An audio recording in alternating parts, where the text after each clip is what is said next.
नमस्कार, न्यूज 18 पंजाब हरियाणा हिमाचल देख रहे हैं आप। आपके साथ मैं हूं शारदा सरोहा गोयत। खबरों की शुरुआत इस वक्त की बड़ी खबर के साथ। दिल्ली से इस वक्त की बड़ी खबर, एआईसीसी में प्रियंका गांधी को कमरा मिला है। पार्टी दफ्तर में प्रियंका गांधी के नाम का बोर्ड लगा दिया गया है। इसके साथ ही आपको बता दें कि महासचिव प्रियंका गांधी को राहुल गांधी के बगल वाला कमरा दिया गया है। 24 अकबर रोड पर कांग्रेस का यह ऑफिस न्यूज 18 की तरफ से एक्सक्लूसिव तस्वीरें आपको दिखा रहे हैं। और बता दें कि राहुल गांधी के साथ वाला कमरा प्रियंका गांधी को दिया गया है। 24 अकबर रोड पर कांग्रेस का ये ऑफिस, और यहाँ पर जो कमरे की तस्वीरें हैं उसके साथ साथ प्रियंका गांधी के नाम का जो बोर्ड है वो भी कमरे के बाहर लगा दिया गया है।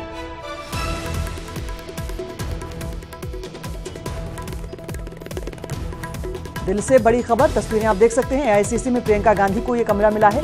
पार्टी दफ्तर में प्रियंका गांधी के नाम का बोर्ड लगा दिया गया है। महासचिव प्रियंका गांधी को राहुल गांधी के बगल वाला कमरा दिया गया है। 24 अकबर रोड पर कांग्रेस के ऑफिस में कमरे की ये तस्वीरें न्यूज 18 पर एक्सक्लूसिव तस्वीरें आप देख रहे हैं। आपको बता दें कि यूपी ईस्ट की जिम्मेदारी प्रियंका गांधी को दी गई है और महासचिव के तौर पर भी वो पार्टी की जिम्मेदारी संभालने वाली हैं। और इसके साथ ही फिलहाल उनके कमरे के बाहर लगे बोर्ड को भी आप देख सकते हैं। और इसके साथ ही ये कहा जा सकता है कि कांग्रेस में तमाम हलचल लोकसभा चुनाव, विधानसभा चुनाव को लेकर तेज होती जा रही है। उसी लिहाज से ये तस्वीरें भी काफी अहम है, क्योंकि कांग्रेस में बड़ी जिम्मेदारी प्रियंका गांधी संभालने वाली है। और महासचिव प्रियंका गांधी को राहुल गांधी के बगल वाला कमरा दे दिया गया है। बाहर प्रियंका गांधी के नाम का बोर्ड लगा दिया गया है। कांग्रेस दफ्तर से एक्सक्लूसिव तस्वीरें न्यूज 18 पर आप देख पा रहे हैं। दिल्ली से बड़ी खबर, एआईसीसी में प्रियंका गांधी को कमरा मिला है। पार्टी दफ्तर में प्रियंका गांधी के नाम का बोर्ड लग चुका है। महासचिव प्रियंका गांधी को राहुल गांधी के बगल वाला ये कमरा मिला है। अपने कमरे में से एक जो है कमरा दिया, इसमें उनका स्टाफ बैठता था।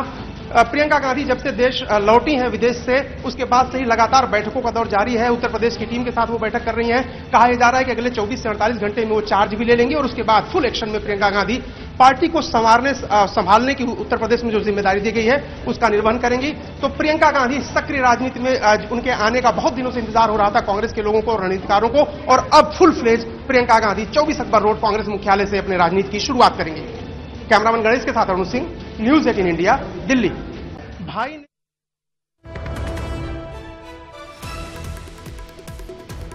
तो तस्वीरें आप देख रहे हैं और दिल्ली से बड़ी खबर आपको बता रहे हैं। एआईसीसी में प्रियंका गांधी को ये कमरा मिला है। राहुल गांधी के बगल वाला कमरा पार्टी दफ्तर में दिया गया है।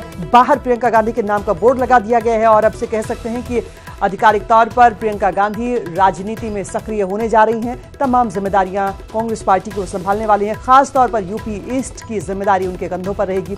महासचिव के तौर पर कांग्रेस को संभालने जा रही हैं। और कांग्रेस के लोगों के साथ साथ देश में तमाम ऐसे लोग हैं जिन्हें इंतजार इस बात का है कि प्रियंका गांधी अगर कांग्रेस की कमान संभालती है तो क्या बदलाव, क्या परिवर्तन होगा। बहरहाल बदलाव और परिवर्तन ये कि फिलहाल कांग्रेस दफ्तर में प्रियंका गांधी के नाम का बोर्ड लग चुका है और उन्हें कमरा दिया गया है राहुल गांधी के बगल वाला।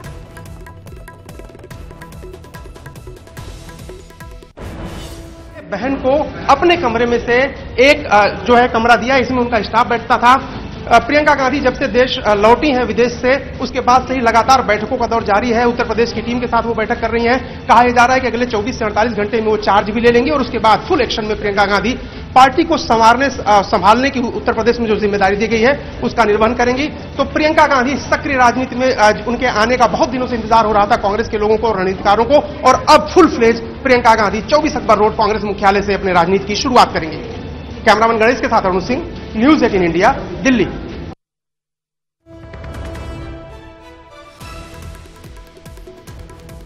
न्यूज 18 पर एक्सक्लूसिव तस्वीरें आप देख रहे हैं। प्रियंका गांधी के नाम का बोर्ड पार्टी दफ्तर में लगा है और इसके साथ ही कमरा मिला है राहुल गांधी के बगल वाला। और अब प्रियंका गांधी आधिकारिक तौर पर तमाम जिम्मेदारियां कांग्रेस में संभालने वाली हैं। एआईसीसी में प्रियंका गांधी को यह कमरा दिया गया है और प्रियंका गांधी वाड्रा के नाम का ये बोर्ड आप देख सकते हैं कमरे के बाहर लगाया गया है। और राहुल गांधी के बगल वाले इस कमरे में प्रियंका गांधी बैठकर तमाम राजनीतिक फैसले लेंगी। तमाम राजनीति में जो सक्रियता उनकी रहने वाली है वो इसी कमरे से कहा जा सकता है कि शुरू होने वाली है। 24 अकबर रोड पर कांग्रेस के दफ्तर में प्रियंका गांधी वाड्रा को ये कमरा दिया गया है। यूपी ईस्ट की जिम्मेदारी खासतौर पर प्रियंका गांधी को दी गई है। यूपी ईस्ट के साथ साथ कांग्रेस में महासचिव के तौर पर भी जिम्मेदारी प्रियंका गांधी संभालने वाली हैं। और इंतजार इस बात का हो रहा था कि प्रियंका गांधी जब विदेश से लौटेंगी और उनकी राजनीति में सक्रियता नजर आएगी। क्या बदलाव कांग्रेस में देखने को मिलेंगे? खासतौर पर यह बदलाव उस वक्त किया गया जब लोकसभा चुनाव स्तर पर हैं और एक बड़ी जिम्मेदारी कांग्रेस में कह सकते हैं प्रियंका गांधी के कंधों पर रहेगी। पार्टी में जो बदलाव देखे जा रहे हैं उस लिहाज से कहा जा सकता है कि लोकसभा चुनाव कितने मायने रखते हैं। और बदलाव के तौर पर ये भी आपको तस्वीरें दिखा रहे हैं कि बदलाव कांग्रेस दफ्तर के भीतर हुआ है। प्रियंका गांधी को जो कमरा दिया गया है राहुल गांधी के बगल वाला ये कमरा, और कमरे के बाहर प्रियंका गांधी के नाम का बोर्ड लग चुका है। न्यूज़ 18 पर एक्सक्लूसिव तस्वीरें आप देख रहे हैं। कांग्रेस दफ्तर की ये तस्वीरें, एआईसीसी में प्रियंका गांधी को जो कमरा मिला उसके बाहर राहुल गांधी के बगल वाले कमरे के बाहर प्रियंका गांधी के नाम का बोर्ड लग चुका है।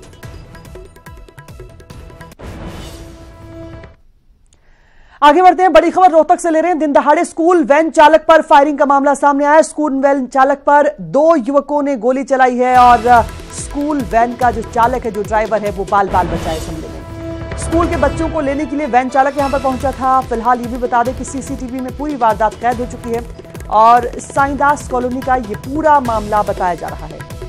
बड़ी खबर रोहतक से, दिन दहाड़े स्कूल वैन के ड्राइवर पर हमले का ये मामला सामने आया है। सीसीटीवी फुटेज में साफ तौर पर देखा जा सकता है किस तरीके से वारदात को अंजाम देने की कोशिश की गई। दिन दहाड़े स्कूल वैन के ड्राइवर पर फायरिंग की गई। वैन चालक पर 2 युवकों ने गोली चलाई है जिसमें बाल बाल वैन चालक बचा है। स्कूल के बच्चों को लेने के लिए वैन चालक पहुंचा था और सीसीटीवी में ये पूरी वारदात कैद हुई। तस्वीरें साईदास कॉलोनी की बताई जा रही है।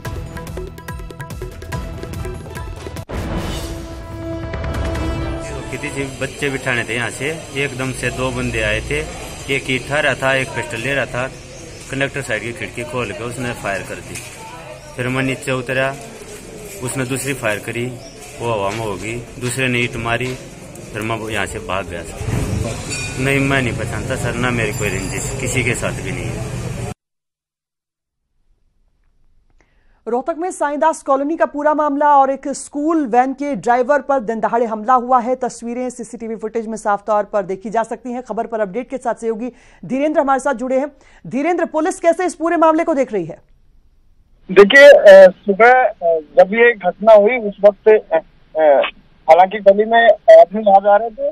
जो वैन चालक है ये स्कूल के बच्चों को लेने के लिए आया था, लेकिन जैसे ही ये पहुंचा तो एक युवक आया और उसने साइड वाली खिड़की खोलकर इस पर फायर कर दिया। हालांकि फायर हवाई फायर था, उसने नहीं टच किया, लेकिन उसने दूसरी बार जब फायर करने की कोशिश की तो उसकी पिस्तौल का नोक बंद हो गया। दूसरी बार फायर नहीं होता, लेकिन जो आरोपी है उसके दूसरे दोस्त ने आके उसको ईंट से मारने की भी कोशिश की, लेकिन जो चालक था इस दौरान वैन से निकलकर भागने में कामयाब रहा और तब तक आसपास के ऐसे लोग आगे पहुंच गए, इसलिए उसकी जान बच गई। तो सुबह सुबह ये हमला था। हालांकि जिस पर ये हमला हुआ है वो किसी भी तरह की दुश्मनी से साफ तौर पर इनकार कर रहा है और ये कहना है कि उसकी किसी के साथ कोई बंधन नहीं है और न ही वो जो हमलावर है उनको पहचानता है। फिलहाल पुलिस ने मौका मुआयना करके सीसीटीवी फुटेज अपने कब्जे में ले लिए और मामले की जांच की जा रही है।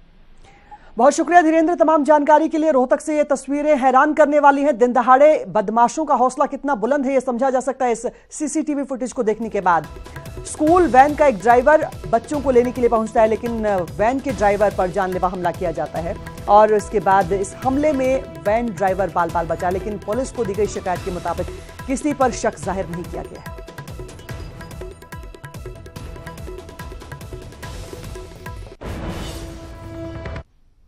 अब खबर रेवाड़ी के मनेठी गांव से। बता दें कि रेवाड़ी के मनेठी गांव जाएंगे केंद्रीय मंत्री राव इंद्रजीत सिंह। 4 महीने से अनशन पर बैठे लोगों से उनकी मुलाकात होगी। एम्स की मांग को लेकर ये लोग अनशन पर बैठे हैं। मनेठी गांव के लोग केंद्रीय बजट में एम्स की मांग कर रहे थे और एम्स में जो सौगात है वो कह सकते हैं केंद्रीय बजट में मिल चुकी है। अब केंद्रीय मंत्री मुलाकात के लिए इन लोगों से पहुंचेंगे रेवाड़ी के मनेठी गांव। रेवाड़ी के मनेठी गांव केंद्रीय मंत्री राव इंद्रजीत सिंह पहुंचेंगे। 4 महीने से अनशन पर लोग बैठे थे और इनकी मांग थी एम्स को लेकर। फिलहाल केंद्रीय बजट पेश हो चुका है और इसमें एम्स की सौगात मिल चुकी है। मनेठी गांव के लोग लगातार इस बात की मांग को लेकर अनशन पर बैठे हुए थे, जिसके बाद अब केंद्रीय मंत्री इन लोगों से मुलाकात के लिए रेवाड़ी के मनेठी गांव पहुंचेंगे।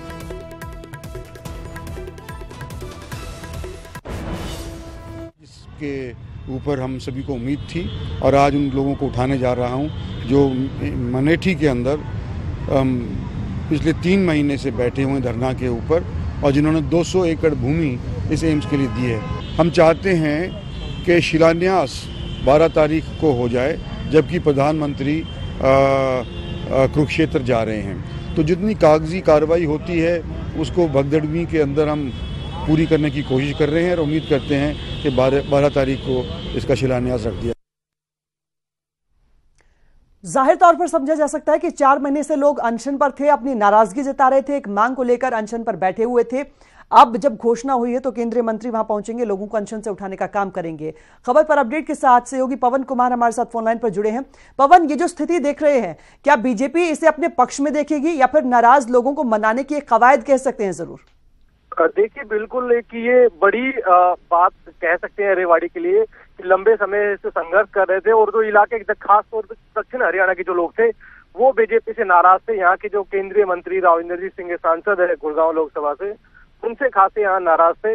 लेकिन जिस तरह से बजट में अब ये लास्ट टाइम पे आके अब एम्स की जो घोषणा करा ली गई है तो उससे कहीं ना कहीं बीजेपी को पूरी तरह से फायदा होगा। लेकिन बस अब जो बड़ी बात ये है कि अब श्रेय लेने की होड़ लगी है, क्योंकि केंद्रीय मंत्री आज केंद्रीय मंत्री का रोड शो है, वो गुड़गावा से और मनेठी गांव तक रोड शो कर रहे हैं। बीच में दर्जन भर स्थानों पर उनका स्वागत समारोह किया जा रहा है और रास्ते में मतलब ये है कि जो केंद्रीय मंत्री राव इंद्रजीत सिंह है वो एक बार भी ये शब्द नहीं बोल रहे हैं कि मुख्यमंत्री को भी इसका श्रेय मिलता है। वो सीधा प्रधानमंत्री को कहते हैं कि प्रधानमंत्री को इसका श्रेय जाता है, वित्त मंत्री को इसका श्रेय जाता है।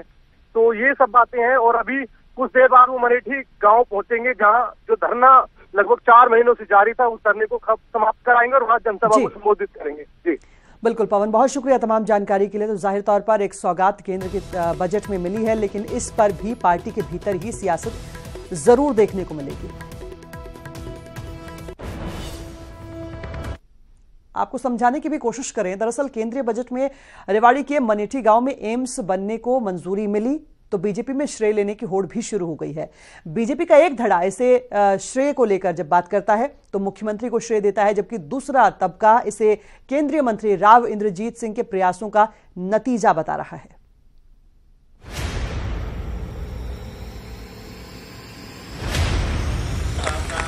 रेवाड़ी के मनेठी गांव में एम्स बनाए जाने का मुद्दा बीजेपी सरकार के गले की फांस बना हुआ था। इलाके के लोग लगातार बीजेपी सरकार को कोस रहे थे और साथ ही स्थानीय सांसद व केंद्रीय मंत्री राव इंद्रजीत सिंह पर एम्स के लिए पैरवी न करने का आरोप लगा रहे थे। लेकिन अब केंद्रीय बजट में एम्स की घोषणा के बाद श्रेय लेने की होड़ मच चुकी है। केंद्रीय मंत्री राव इंद्रजीत सिंह समर्थित बावल विधायक और राज्य मंत्री डॉक्टर बनवारी लाल जनसभाओं में जाकर कह रहे हैं कि दक्षिण हरियाणा के नेता राव इंद्रजीत सिंह ही हैं और उन्हीं के प्रयासों की वजह से एम्स मिला है। हमारे दक्षिण हरियाणा के तो नेता वही हैं। अगर कोई भी काम होता है तो उनके भाई हमारे कप्तान तो वही हैं, कप्तान को श्रेय जाता है।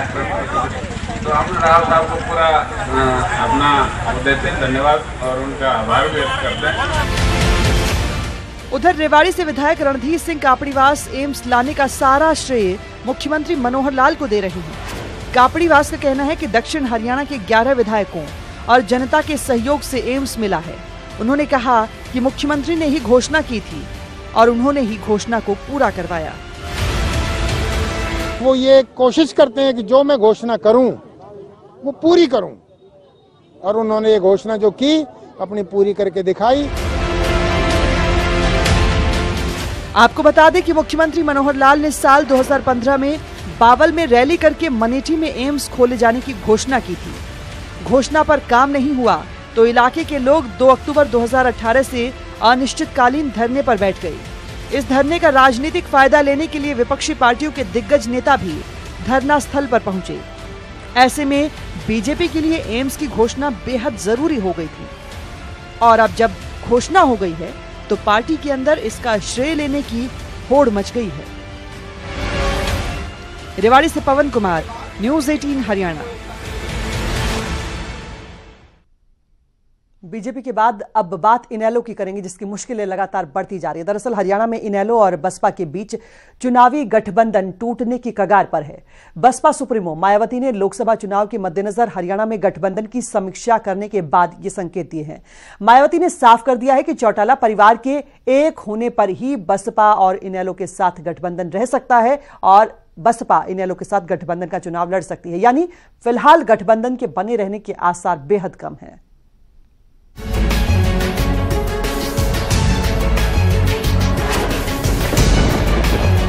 राजनीति के नए रिश्ते जोड़ती रक्षाबंधन की ये तस्वीर जींद उपचुनाव के नतीजों के साथ ही धुंधली पड़ गई। राखी का ये बंधन एक उपचुनाव तक भी नहीं टिक पाया। बसपा सुप्रीमो मायावती ने जींद उपचुनाव में इनेलो की शर्मनाक हार का ठीकरा चौटाला परिवार में जारी घमासान के सिर फोड़ा है। लखनऊ में हरियाणा बसपा कमेटी की समीक्षा बैठक के बाद पार्टी ने बयान जारी किया और कहा, चौटाला परिवार में जारी आपसी घमासान से परिस्थितियां बदली हैं। इसके साथ साथ बीएसपी का इंडियन नेशनल लोकदल के साथ हुआ गठबंधन भी इससे प्रभावित होकर अछूता नहीं रहा है, जो गठबंधन की आकांक्षाओं के विपरीत है। साथ ही इससे बीएसपी और इसके मूवमेंट को अब यहां लोकसभा और विधानसभा चुनाव में नुकसान हो सकता है। पिछले साल हरियाणा में बदलती सियासी परिस्थितियों के मद्देनजर बसपा ने इनेलो का दामन थामा था। उस वक्त इनेलो सत्ता के दौड़ की प्रबल दावेदार मानी जा रही थी। दोनों दल एक नया सियासी समीकरण बैठाकर प्रदेश में बड़ा उलटफेर करने की योजना बना रहे थे। लेकिन जैसे ही चौटाला परिवार बिखरा, ये सारे समीकरण भी धराशायी हो गए। बीएसपी की शर्त है कि अगर गठबंधन जारी रखना है तो चौटाला परिवार को फिर एकजुट होना पड़ेगा। अब बीएसपी चौटाला परिवार के एक होने पर ही इनके साथ समझौता करके चुनाव लड़ने पर विचार कर रही है, वरना फिर हमारी पार्टी इस मामले में पुनर्विचार करने के लिए मजबूर होगी। बसपा ने गठबंधन बनाए रखने के लिए जो शर्त रखी है वो वर्तमान परिस्थितियों में पूरी होती नजर नहीं आ रही।